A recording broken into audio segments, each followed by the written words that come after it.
नमस्कार, मैं यशवंत और आप देख रहे हैं बहुजन सैनिक महाराष्ट्र लाइव।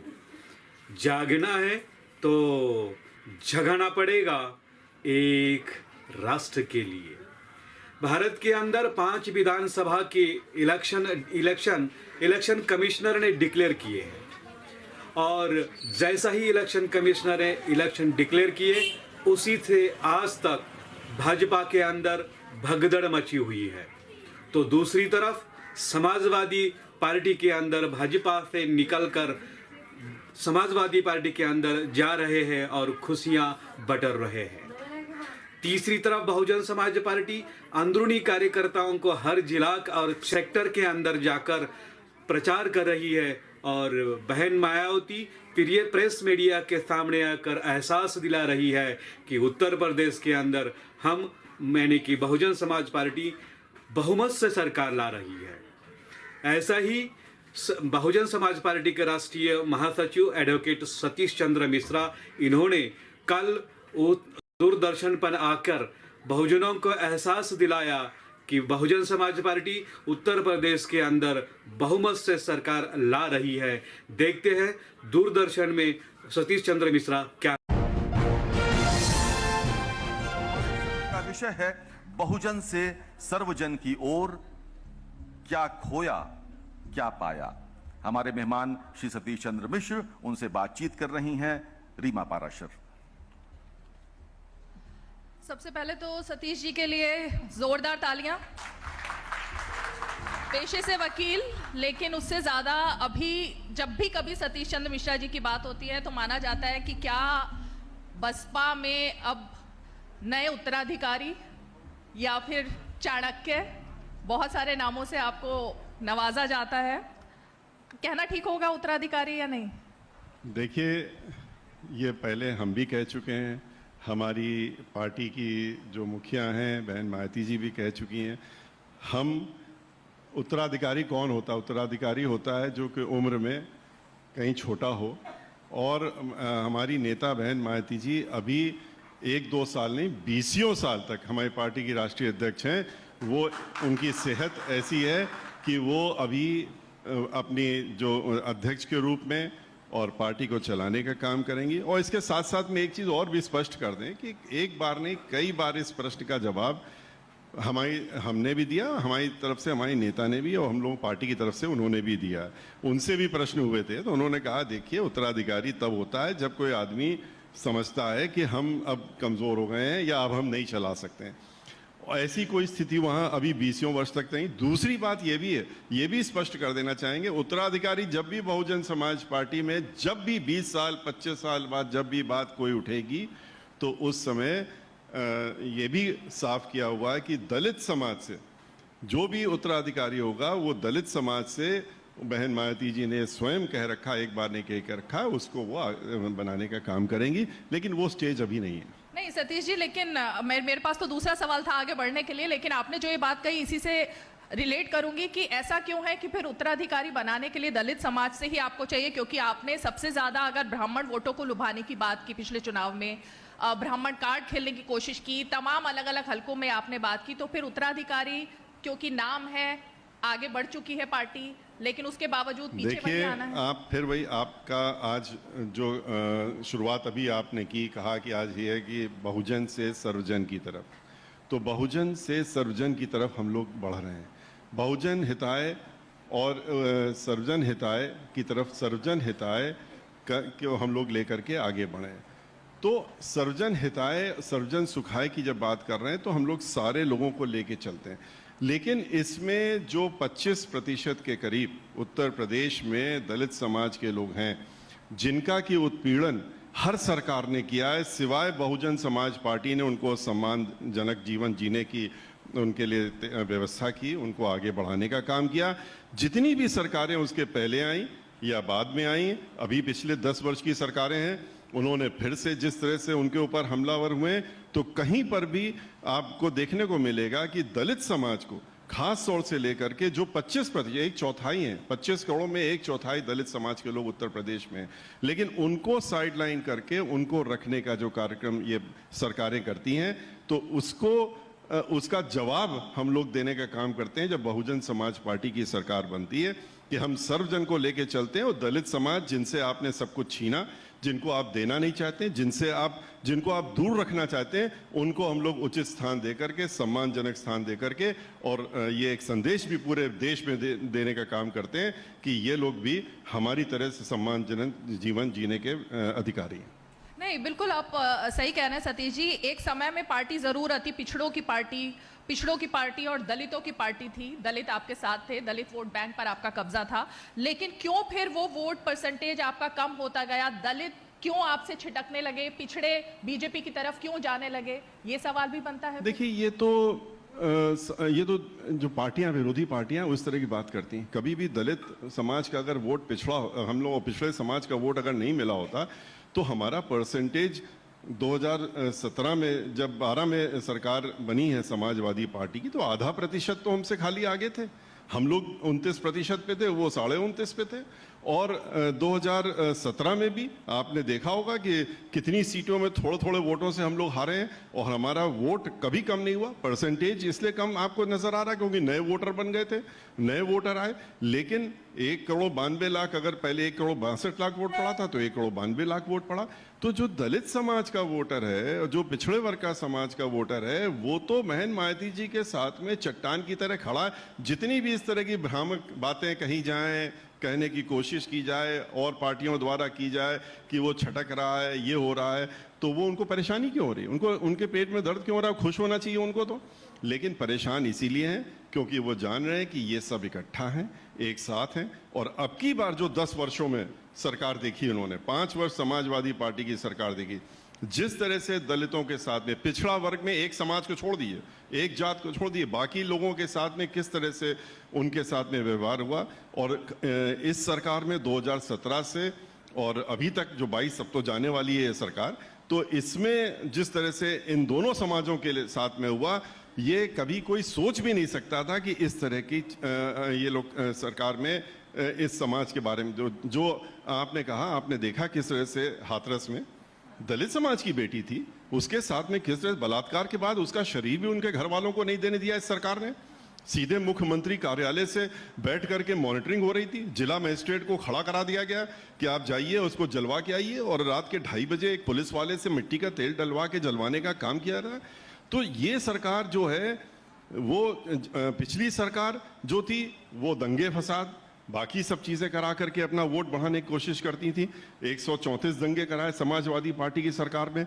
ये सरकार आई तो इन्होंने सोचा कि हम टेरर फैला देंगे, हम ब्राह्मणों को मार देंगे। 500 से ज्यादा ब्राह्मण मर गए, 100 से ज्यादा इनकाउंटर हो गए, दलित समाज को टेररिटाइज कर देंगे। तो ये लोग शायद इतना दब जाएंगे कि हमारे पीछे पीछे चलने लगेंगे।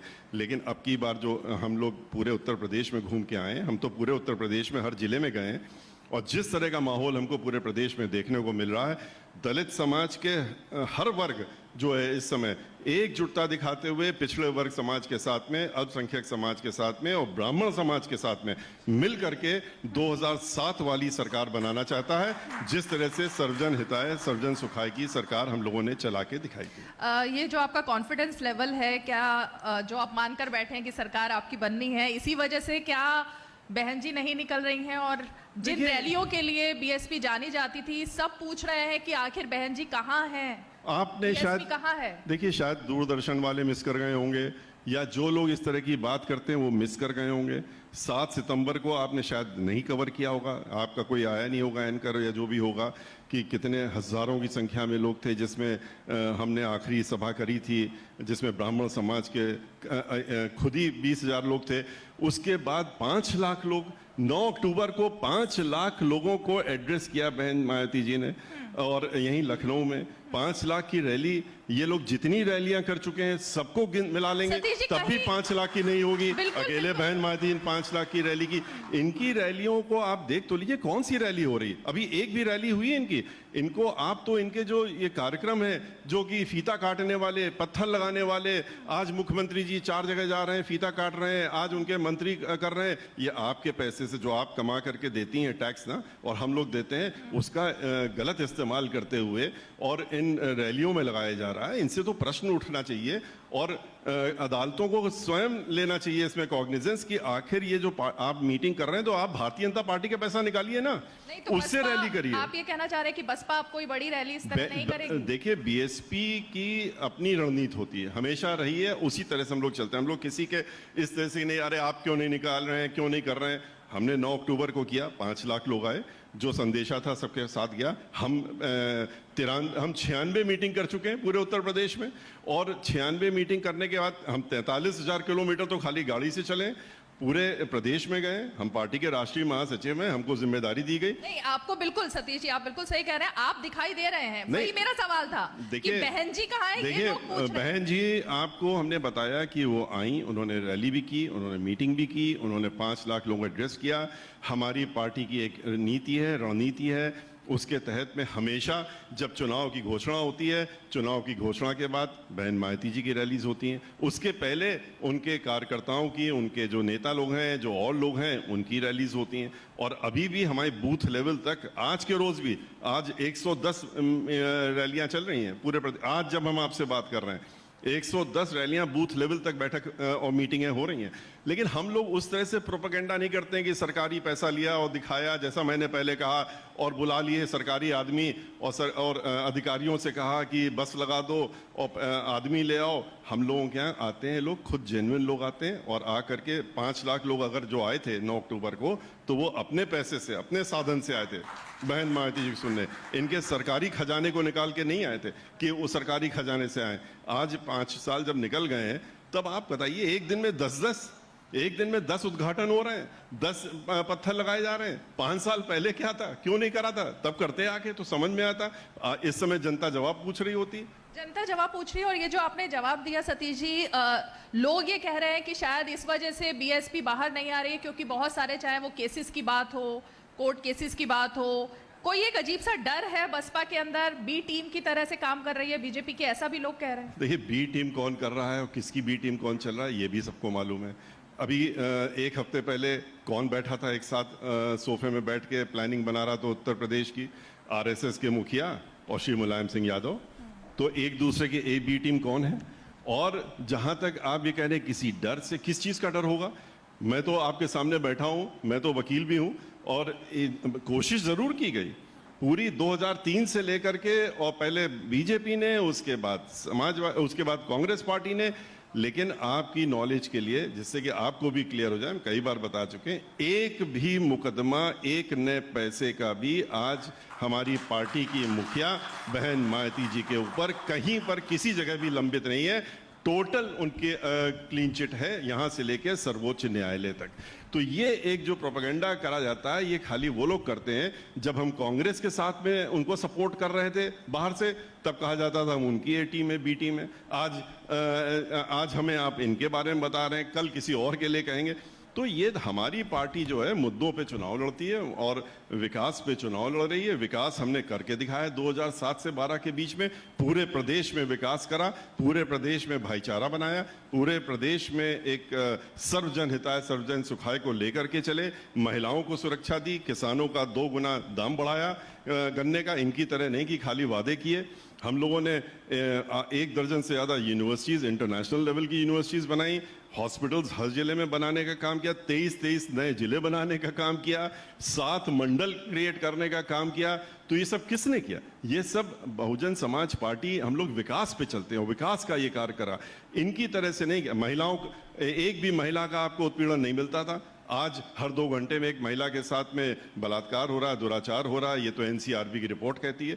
तो ये चीजें जो हैं, ये प्रश्न आज जनता देख रही है। वो देख रही है कि कौन विकास करता है, कौन विकास भाईचारा बना करता है, कौन पूरे प्रदेश में शांति पहुंचाने का काम किसने किया है, और कौन है जो कि खाली उत्पात करके, हल्ला गुल्ला करके, डरा करके रोकेंगे और ठोंक देंगे, ये करके कि अब नहीं मानोगे तो हम ऊपर पहुंचा देंगे। इस नीति से कोई कभी भी जनता आपके साथ में नहीं हो सकती। उनके साथ जो लोग इस तरह की नीति करते हैं कि हम रोक देंगे और ठोंक देंगे, तो ये रोको ठोको वाली नीति जनता नहीं चाहती है। जनता चाहती है कि उनको सुकून मिले, उनको महिलाओं को सुरक्षा मिले। जो बेरोजगार लोग हैं, 2 करोड़ बेरोजगार घूम रहे हैं, उनसे आपने वादा कर दिया कि हम आपको रोजगार देंगे। उसके बाद क्या किया? झुंझुना पकड़ा दिया, कह दिया जाइए पकौड़ा बेचिए। तो ये इस तरह की हम लोग नीति नहीं करते हैं। हम लोगों ने 23 लाख नौकरियां दी थी, 23 लाख नौकरियां उत्तर प्रदेश में। इन्होंने तो खाली झूठे वादे किए और झूठे अपना विज्ञापन में कुछ भी दिखा दीजिए। विज्ञापन में 500 करोड़ रुपए महीना खर्चा हो रहा है, पहले 300 हो रहा था, 500 करोड़ रुपए महीना खर्चा हो रहा है। तो ये हिसाब कौन देगा? ये किसका पैसा विज्ञापन में जो लग रहा है कि हम अपना चेहरा दिखा रहे हैं, हम अपना दिखा रहे हैं, बहुत अच्छा काम कर रहे हैं, तो आपके पैसे से। फर्क साफ है, आपको नहीं लग रहा है? क्योंकि बीजेपी तो कह रही है कि सड़कों का जाल बिछाया, आपने बेरोजगारी की बात कही, वो कह रहे हैं ओडीओपी हो, तमाम रोजगार की योजनाएं हो, हर क्षेत्र के हर वर्ग के लोगों को रोजगार दिए जा रहे हैं। ये तमाम जो पोस्टर लग रहे हैं, ये सिर्फ और सिर्फ पोस्टर में और सिर्फ अखबार के एडवर्टीजमेंट है। ये सरकार जो है अच्छा काम खाली आपको पोस्टरों में दिखेगी करते हुए, अखबारों में करते हुए दिखेगी, और वरना तो आपने देख ही लिया कि किस तरह से पूरे प्रदेश में हाहाकार मचा हुआ, लोग परेशान हैं। किसानों को कुचल के दबाने का काम इस सरकार में हुआ, उनकी हत्या कराने का काम इस सरकार में हुआ। तो ये सरकार और समाजवादी पार्टी की जब सरकार रही तो बहुत कम फर्क नजर आता है एक दूसरे में, और तभी हम लोग कहते हैं ये एक ही सिक्के के दो पहलू हैं। और वो दिखाने का काम अभी कर दिया उन्होंने। जैसा कि मैंने कहा कि आरएसएस के मुखिया और श्री मुलायम सिंह यादव जी, जिन्होंने पहले प्रधानमंत्री जी को बधाई दे दी थी 2019 के पहले कि हम आपको चाहते हैं कि आप प्रधानमंत्री बन के आइए, जो कल्याण सिंह जी को लेकर के अपने साथ में बैठे थे कि आइए, जिन्होंने पहले बाबरी मस्जिद की बात होती थी उनको लेकर के अपनी पार्टी में मिलाया था, जो साक्षी महाराज जी जिनके ऊपर सब तरह के आरोप लगाए थे उनको अपना मेंबर ऑफ पार्लियामेंट बनाने का काम। तो ये असली कौन मिला हुआ है, आपस में कौन मिला हुआ है, ये किसी से छुपा नहीं, ना चाहे अल्पसंख्यक समाज के लोग हों चाहे सर्व समाज के लोग हों, अब सब इनका असली चेहरा पहचान गया है। सतीश जी, जब आप इतने विकास की बात कर रहे हैं कि आपका मुद्दा जो है वो विकास है, किस तरह रोजगार मिले, तमाम चीजें मिले, तो बीजेपी कह रही है कि जब विकास की ही बात है तो फिर राम मंदिर की आपको अब याद क्यों आ रही है? आप भी अयोध्या जा रहे हैं, रामलला के दर्शन कर रहे हैं, राम मंदिर बनवाने की बात कर रहे हैं। बीजेपी का ये आरोप है कि फिर जब विकास की ही बात है तो फिर राम मंदिर क्यों जा रहे हैं? राम मंदिर को क्या मानते हैं आप लोग? राम मंदिर क्या विकास में? अगर राम मंदिर दर्शन करने जाते हैं तो हम विनाश की बात कर रहे हैं? हम तो राम मंदिर दर्शन कोई अभी से कर रहे हैं, हम तो बचपन से करते चले आ रहे हैं। हम लोगों के लिए वो आस्था की चीज़ है, हम लोग उनको अपने दिल में रखते हैं, हम लोग उनकी पूजा करते हैं, हम लोग उनको हाथ में लेकर के नहीं घूमते हैं कि ये वोट की चीज़ें हैं, वोट दे दो भाई, इनके नाम पे वोट दे दो। वोट की वस्तु नहीं बनाते हैं राम को। और अगर हम मंदिर जाते हैं तो इनको क्यों परेशानी हो रही, इनको क्यों तकलीफ हो रही? तकलीफ इसलिए हो रही, इसके पीछे भी बहुत बड़ा कारण है। 2 साल हो गए जजमेंट को आए, 2 साल सर्वोच्च न्यायालय के जजमेंट आए हुए, और वहां पर क्या किया आपने? आपने सिर्फ पूरे देश में फिर से घूम के पैसा इकट्ठा किया, फिर से आपने लाखों करोड़ रुपए इकट्ठा कर लिए मंदिर के नाम पे, और बजट से आप हर महीने पैसा निकालते हैं अयोध्या के नाम पे। वो पैसा कहाँ जा रहा है, कहाँ लग रहा है? हम जब अयोध्या गए तो हम तो सोच रहे थे 2 साल हो गए, अब तो मंदिर मिलेगा दर्शन करने के लिए, रामलला जी दर्शन मंदिर में मिलेंगे हमको। वहां तो नींव तक नहीं खुदी थी, 4 पत्थर जो लगाए थे 2 साल पहले रखे थे जमीन में, ईंटें, वो भी सरयू नदी में फेंक दिए उठा के। तो ये वो लोग हैं जो लोग खाली भगवान को भी, राम को भी वोट की वस्तु मान करके, और जब हम लोग अगर मंदिर जा रहे हैं, हम तो रोज मंदिर जा रहे हैं, तो उनको हमारे यहाँ बैन लगा देना चाहिए कि हम लोग मंदिर में नहीं जाएंगे। हाँ, मठ जाएंगे तो वो कहेंगे ठीक है आ जाओ मठ में, मंदिर मत जाओ।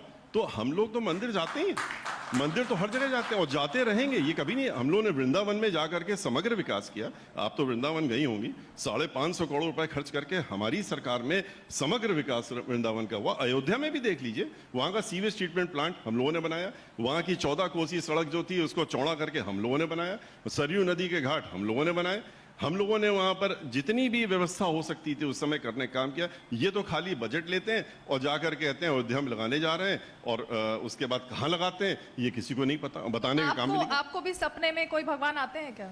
देखिए, हम लोग तो भगवान को हमेशा अपने दिल में रखते हैं, अपने साथ में लेके चलते हैं।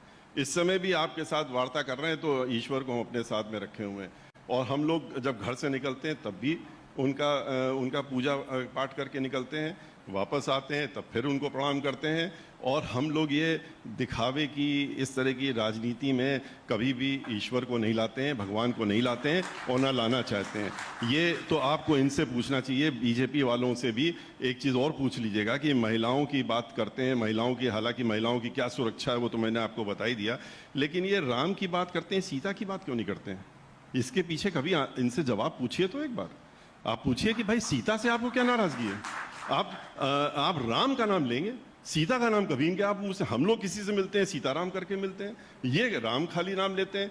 तो राम बिना सीता तो राम होते ही नहीं है। तो लेकिन ये नहीं लेंगे। हम लोगों ने, सीता जी जहाँ बिठूर में गई थी, लव कुश के साथ में रही, आप जाकर के देखिए, हमारी सरकार थी, हमने कभी वोट नहीं मांगा इन सब चीज़ों के नाम पे, लेकिन वहाँ समग्र विकास किया। 150 करोड़ रुपए खर्च करके अपनी सरकार में पूरा समग्र विकास किया। वाल्मीकि आश्रम बनाया, सीता रसोई को ठीक किया, उनका मंदिर किया, लव कुश का किया, पूरा विकास बिठूर में जाकर के हम लोगों ने अपनी सरकार में किया, वृंदावन में किया, अयोध्या में किया, पर हम लोगों ने वोट नहीं मांगा उनके नाम से। सतीश जी, देखिए बीजेपी तो दावा कर रही है कि सरकार उसकी बन रही है। समाजवादी पार्टी के तो सपने में श्री कृष्ण ने आके कह ही दिया है कि उनकी सरकार बनती हुई दिख रही है। तो फिर बीएसपी कहां पर है, जब दोनों ही लोग ये कह रहे हैं, एक को भगवान ने बोला है, दूसरों का दावा है। देखिए, एक जनों ने कहा कि हम 360 सीटें जीतेंगे, दूसरे जनों ने कहा 400 के पार जाएंगे। 403 सीटों में चुनाव हो रहा है। अब पता नहीं 1000 में हो रहा होता तो इन दोनों की बात सत्य हो जाती, लेकिन हम ये जानते हैं कि हमने जो माहौल देखा पूरे उत्तर प्रदेश का, हम हेलीकॉप्टरों से नहीं गए, हम हेलीकॉप्टर से जाके सरकारी कार्यक्रमों में नहीं उतरे हैं, या हम बस में बैठ करके ऊपर से 500 लोगों को इर्द गिर्द लेकर के हाथ हिलाते हुए नहीं निकले। हमने तो जा करके जिले जिले में अपनी सभाएं करी, लोगों के बीच में गए, उनके साथ में रुके, रात बिताई है। 23 जुलाई से लेकर लगभग 6 महीने हो रहे हैं। 6 महीने में घर तो शायद ही कभी हम रुके होंगे, ज्यादातर बाहर रहे। जैसा मैंने कहा 43,000 किलोमीटर तो हमने खाली गाड़ी, सीटों का आपको आकलन है? लेकिन मैं आपको ये बता सकता हूं कि जो माहौल इस समय उत्तर प्रदेश का है, जो माहौल इस समय उत्तर प्रदेश में है, पूरी हर जिले में, हर जगह मैं कह सकता हूं कि इस समय बहुजन समाज पार्टी नंबर 1 पे, उसी से सब लोग लड़ रहे हैं। और पूर्ण बहुमत की सरकार जो 2007 में बनाई थी हमने, उससे बहुत ज्यादा आगे बढ़ करके अब की बार भी हम पूर्ण बहुमत की सरकार अवश्य बनाने का। मैं यहाँ पर सवाल लेना चाहूंगी, लेकिन एक सवाल उससे पहले मैं ये पूछूंगी कि क्या वजह है सतीश जी कि चुनाव खत्म होते के साथ ही आपकी पार्टी के सारे बड़े बड़े चेहरे छोड़ के चले जाते हैं, और आज अगर हमें बात करनी हो तो हमें दिखाई देता है या तो सिर्फ बहन जी दिखती हैं पार्टी में, या सतीश चंद्र मिश्रा दिखाई देते हैं। सब लोग छोड़ के क्यों चले जाते हैं? ऐसा पार्टी में क्या है, माहौल ऐसा है, या फिर कि क्या वजह है कि कोई आपके साथ रहते नहीं है लोग? देखिए, हमारी पार्टी की जो नीति है उसके तहत में 50% नौजवान, चाहे महिलाएं हो चाहे पुरुष हो, 50% अब नौजवान लोगों को, यंग लोगों को जगह देने की बात हुई। जो लोग धोखा दे करके, जो लोग किसी अपने स्वयं के इंटरेस्ट में, अपने स्वांतः उस इंटरेस्ट में किसी दूसरे से मिल करके और पार्टी को धोखा देने का काम करते हैं, उनको तो पार्टी का रास्ता बाहर निकाला ही जाएगा। और हमारी पार्टी डिसिप्लिन वाली पार्टी है। हमारी पार्टी और पार्टियों तरह तो है नहीं कि जाइए 5 खून कराइए, माफ है अगर, चूंकि आप मेरे अपने हैं। यहाँ तो हमारे 7 दिन हुए थे, 15 दिन हुए थे 2007 में सरकार बने हुए, हमारे खुद के मेंबर ऑफ पार्लियामेंट ने कुछ गरीबों के झोपड़े तोड़ दिए थे, सिटिंग मेंबर ऑफ पार्लियामेंट ने। और हम लोगों ने उनको, बहन मायावती जी ने अपने घर में बुला के, आवास में बुला करके और हथकड़ी लगा करके 5 साल तक जेल में रखने का काम किया था। तो हम लोग जो हैं दूसरी तरह से काम करते हैं। हम लोग जो डिसिप्लिन वाली पार्टी, तो जो लोग छोड़ के जा रहे हैं ये वही हैं जिन्होंने पार्टी को या तो धोखा देने के लिए किसी अपने सेल्फ इंटरेस्ट में, राज्यसभा के चुनाव के दौरान में एक दलित समाज के व्यक्ति को हम लोगों ने चुनाव लड़ाया राज्यसभा में, हमारे कुछ एमएलए जो छोड़ के, जिनकी आप बात कर रहे हैं, वो लोग जो हैं एक उद्योगपति के साथ में मिल करके समाजवादी पार्टी के साथ जा करके उन्होंने विरोध करने का काम किया। तो उनको रास्ता बाहर का दिखा नहीं था। हमारे यहाँ जो जाता है वो अकेले जाता है, वोटर यहाँ रह जाता है, पब्लिक यहाँ रह जाती है, वो अकेला ही दिखता है। फिर इन सबकी जो लिस्ट है अब की बार आप देख लीजिएगा, ये हर व्यक्ति जो इस तरह के जिन्होंने ये काम किया है, वो आपको अगली जो विधानसभा होगी उसमें ये एमएलए के रूप में नहीं दिखेंगे, ये एक्स एमएलए दिखेंगे, भूतपूर्व एमएलए की हैसियत से दिखेंगे। जनता इनको सबक सिखाती है। अंत में चलते चलते सतीश जी, एक सवाल मैंने समाजवादी पार्टी पर पूछा, लेकिन कांग्रेस का नारा है लड़की हूं लड़ सकती हूं। आपकी पार्टी में नेत्री महिला है, आपने अभी तक कोई स्लोगन इस चुनाव में दिया नहीं है। कौन सा एक स्लोगन होगा जिसको इनकैश करके आप लोग मैदान में जाने वाले हैं, विकास को छोड़ के? देखिए, इस तरह के नारे खाली लोग सोचते हैं कि इस तरह के हम नारे चुनाव में दे देंगे, जनता को समझा लेंगे, इस तरह की बात नहीं। जनता देखना चाहती कि आपने 5 साल में क्या काम किया। हमारा एक सबसे बड़ा जो नारा है, सर्वजन हिताय सर्वजन सुखाय। हमारी जब सरकार बनेगी तो सबका हित होगा, वो कोई भी हो, किसी जात, किसी धर्म, कोई भी हो, भाईचारा बनेगा, आपस में लोग रहेंगे। और चाहे वो लड़की हो, चाहे लड़के हों, चाहे महिला हो, चाहे किसान हो, चाहे बेरोजगार लोग हों, चाहे नौकरी पेशा लोग हों, और चाहे जो रोजगार करते हैं, जो आज परेशान घूम रहे हैं, उद्योगपति जो परेशान घूम रहे हैं, छोटे वाले, बड़े वालों की बात नहीं कर रहे हैं, जो देश को लूट के चले गए उनको और हम लुटवाने का काम कर रहे हैं, उनकी बात नहीं कर रहे हैं। लेकिन वो सबको लेकर के हम लोग चलते हैं, और हमारा सर्वजन हिताय सर्वजन सुखाय का नारा जो है वो अमली जामा पहनाते हैं हम लोग। कुछ लोगों ने हमारा नारा चुराने की कोशिश की बाद में कि अब कहा सर्वजन हिताय सर्वजन सुखाय तो नहीं लगा सकते थे, तो उन्होंने कहा सबका साथ सबका विकास। लेकिन सबका साथ विकास की जगह सबका विनाश, सभी का विनाश, एक दो का साथ, जो अपने खास हैं उनका साथ, बाकी सबका विनाश। तो ये देखने को मिला हम लोगों को। तो हम लोग जो हैं, जो कहते हैं, हमारी नेता जो कहती हैं फिर वो करके भी दिखाती हैं। लॉ एंड ऑर्डर वो पूरे प्रदेश का जो बिगड़ा हुआ है, वो जैसे ही वो बैठती हैं कुर्सी में अपने आप ही ठीक हो जाता है। बेरोजगारी दूर करने के लिए उन्होंने खास तौर से ये कहा कि ये मेरा पहला और प्रमुख अब की बार इस सरकार में होगा कि हम बेरोजगारी इस प्रदेश की दूर करें। जो हमारे प्रवासी मजदूर बाहर गए हुए हैं उनको बाहर ना रहना पड़े, वो प्रदेश में वापस आएं, उनको वो मंजर ना देखना पड़े कि वो 300 किलोमीटर पैदल चल के आ रहे हैं, और हमारी सरकार जो है उनके लिए गाड़ी घोड़ा नहीं लगा सकती। आज वोटर को लाने के लिए, पब्लिक मीटिंग में लाने के लिए सैकड़ों बसें लग रही हैं, उस समय उनके लिए एक बस भी नहीं निकल पा रही थी, उनके लिए इलाज के लिए पैसा नहीं आ पा रहा था, उनके लिए दवाई नहीं थी। हम लोग इनको ठीक करेंगे। वक्त की पाबंदी है, हमारे पास कमी है थोड़ी सी, इसलिए आपको यहीं रोकना पड़ेगा। लेकिन जाहिर तौर पर जिस तरह आपने बात की, सबको इंतजार है आने वाले दिनों में कब बहन जी भी दिखाई देंगी और उनकी कोई भी एक बात सुनने को मिलेगी, उसका इंतजार है। बहुत बहुत शुक्रिया आप हमारे साथ। फिर से हम आपको याद दिलाएंगे 7 सितंबर 9 अक्टूबर को 5 लाख लोगों को जब एड्रेस करेंगे, उसको आप जा करके एक बार खोल के देख लीजिएगा। और आपके बीच में, मीडिया के बीच में तो वो हर हफ्ते 10 दिन में आ रही हैं। कल फिर आपके सामने आएंगी, 3 दिन बाद फिर आएंगी, आपको फिर उस दिन आपको अपने लोगों को भेज दिए, कल फिर उनसे आपकी मुलाकात होने वाली है। इस तरह से आगे होती रहेगी। और हमारी पार्टी, जैसा पहले मैंने कहा, अभी भी कहा, हमारी रणनीति अलग होती है मीटिंग करने की।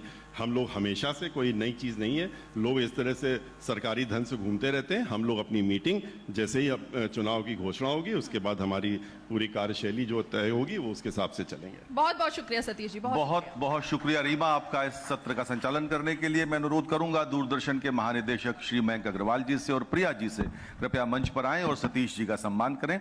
उन्होंने अपने व्यस्ततम शेड्यूल से समय निकाला और दूरदर्शन के इस लोकतांत्रिक कॉन्क्लेव में शामिल हुए, इसके लिए हम उनको धन्यवाद देते हैं। और वो वकील हैं, हम सब जानते हैं, तो उन्होंने अपनी बात मजबूती के साथ रखी। बहुत बहुत शुक्रिया श्री सतीश चंद्र मिश्र और रीमा, बहुत बहुत शुक्रिया इस सत्र का संचालन करने के लिए। मित्रों, अब अगले 10 मिनट के बाद आप वो सत्र हम आपके लिए लेकर आ रहे हैं जिसकी प्रतीक्षा आप कई दिनों से कर रहे हैं।